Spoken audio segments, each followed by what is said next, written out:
Good morning class 7। तो कल हम हमारा जो चैप्टर नंबर 5 है, ये इंग्लिश मीडियम में चैप्टर नंबर 5 है, हिंदी मीडियम में चैप्टर नंबर 4 है। The Ashes that made trees Bloom वाला जो चैप्टर है ये हम कर रहे थे। आज हम सेम चैप्टर को क्या करेंगे, कंटिन्यू करेंगे। और अब तक हमने ये पढ़ लिया था, जो हमने इसका पार्ट 1 है वो क्या कर लिया था, कंप्लीट कर लिया था। And now today we are going to do the second part of this, क्योंकि ये जो स्टोरी है ये थोड़ी सी लंबी है और आज हम इसका सेकेंड पार्ट करेंगे। तो अब तक आपने ये पढ़ लिया था कि जो ओल्ड कपल था उनके जो डॉग की डेथ हो गई थी और उसकी स्पिरिट ने उनको फिर हेल्प करी, बट जो इविल कपल था उन्होंने फिर से अपनी कलाकारी दिखाई और उन लोगों का जो मॉर्टर था, जो मूसली थी और जो उनकी हैंडमेड मिल थी, राइस मिल, उसको तोड़ दिया था। तो अब हम पढ़ेंगे सेकेंड पार्ट इसका। नॉट लॉन्ग आफ्टर डेथ, उसके बाद थोड़े दिन बाद में, the good old man dreamed again, जो दोबारा जो बूढ़ा व्यक्ति था उसे वापस सपना आया।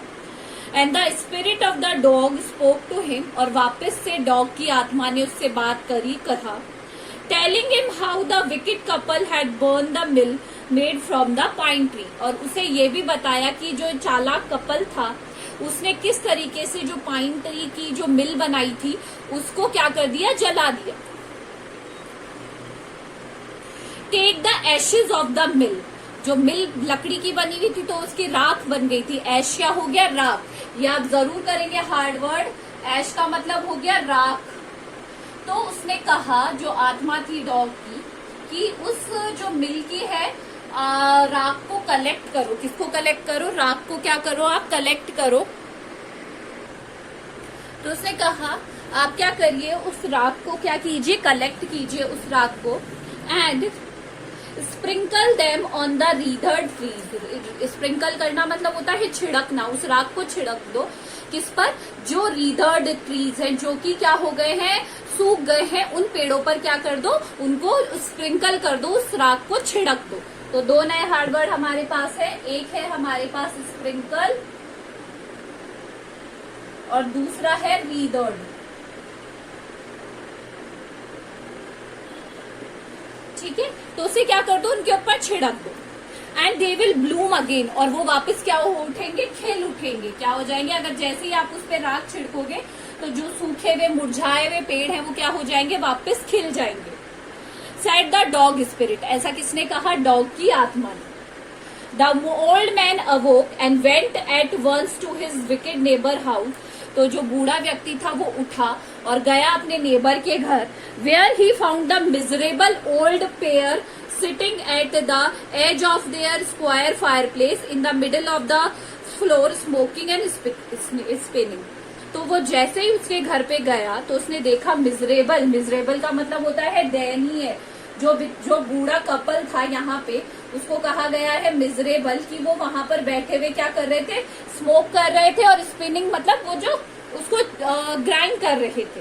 From time to time they warm their hands and feed their blaze from some bits of the mill while behind them lay a pile of the broken pieces, और वो टाइम टू टाइम जो उन्होंने firewood में आग जला रखी थी उसके अंदर जो मिल के छोटे छोटे उन्होंने टुकड़े किए थे लकड़ी के, उसे डालते जा रहे थे, और उनके पीछे बहुत सारे मिल के जो लकड़ी की मिल बनाई थी उन्होंने उसके पीसेस रखे थे।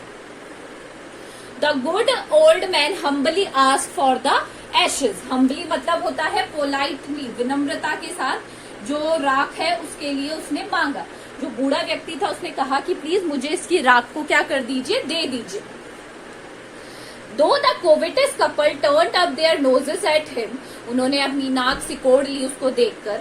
Scolded him as if he were a thief, और उसको इस तरीके से डांटा जैसे वो क्या है, कोई चोर है। And they let him fill his basket with the ashes, और फिर बाद में उसको बहुत सुनाने के बाद, बहुत ज्यादा, फिर उसको अपनी बास्केट भरने दी उससे, राख से। On coming home, the old man took his wife into the garden. और आते टाइम पे जब वो वापस घर आया तो वो अपनी वाइफ को लेकर कहाँ गया, गार्डन में। It being winter, बहुत ही ज्यादा विंटर थी, ठंड थी। Their favorite cherry tree was bare. Bare मतलब बिल्कुल भी फूल नहीं थे। जो उनका फेवरेट चेरी ट्री था उस पर बिल्कुल भी फल फूल नहीं थे। He sprinkled pinch of Ashes on it, और जैसे ही उसने थोड़ी सी पिंच, एक चूटी भरकर उस पे डाली Ashes, he on low it sprouted blossoms until it became a cloud of pink blooms which perfumed the air। और देखते ही देखते पूरे पेड़ पर पिंक कलर के फ्लावर्स आ गए। आप पिक्चर्स में देखिए, इस तरीके से धीरे धीरे देखते ही देखते। The news of this filled the village. अब ऐसी खबरें जो ज्यादा दिन रुकती तो है नहीं, धीरे धीरे ये न्यूज है ना फैलती गई और पहुंच गई सारे विलेजर्स के पास। And everyone ran out to see the wonder, और हर कोई ये चमत्कार देखने के लिए जाने लगा। The covetous couple also heard the story. जो चालाक कपल था, कोवेटस कपल था, उसने भी ये स्टोरी सुनी। And gathering up the remaining Ashes of the मिल, और सारी जो बची हुई उनके पास राख थी उन्होंने उसको उठाया। And kept them make withered trees blossom, और उन्होंने भी सेम वैसा ही किया, ले जाकर अपने जो पुराने बचे हुए जो झुलसे हुए ट्रीज थे उनके ऊपर डाल दिया।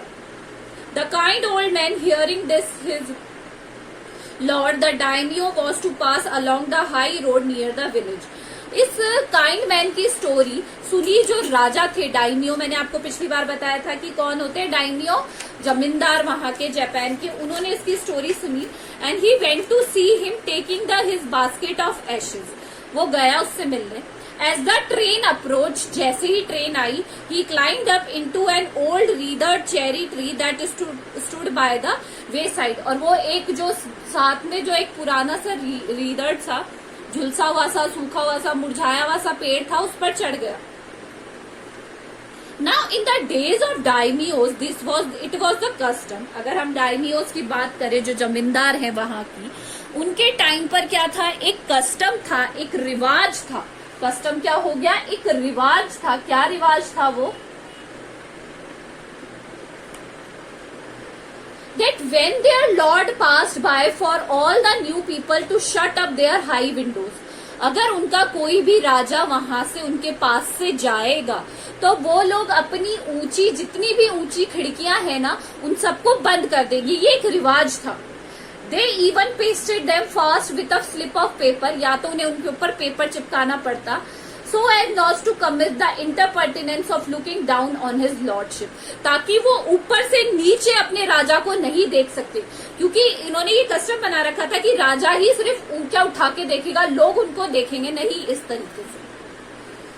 All the people along the road would fall upon their hands and knees and remain prostrate until the procession passed by। Procession का मतलब होता है जुलूस, और लोग वहीं खड़े रहते जब तक कि वो जुलूस, जब तक खिड़कियां बंद रहती तब तक जो जुलूस वहां से चला नहीं जाता। The train drew near, train pass I. One tall competent march ahead, आगे आगे उनका बॉडीगार्ड चलने लगा। Crying out to the people by the way, get down on your knees, get down on your knees। And वो ये कह रहा था कि अपनी नीज पर बैठ जाओ। नीज क्या होती है, घुटनों पर बैठ जाओ। And everyone kneel down while the procession was begin, और हर कोई जो प्रोसेशन चल रहा था उस पर क्या करने लगा, बिगिन। एवरीवन वाज ये सब करने लगे। समझ में आया आपको? तो ये हार्ड वर्ड्स आप कॉपी में कर लीजिएगा। आज हम यहीं तक करेंगे, रिमेनिंग पार्ट हम कल की क्लास में कर लेंगे। ठीक है, चलिए अब मैं आपको इसके टेक्स्ट बेस्ड क्वेश्चन करा देती हूँ 2, क्योंकि हमने पढ़ लिया है जो टेक्स्ट बेस्ड क्वेश्चन का जो पार्ट है वो हम कर चुके हैं। टेक्स्ट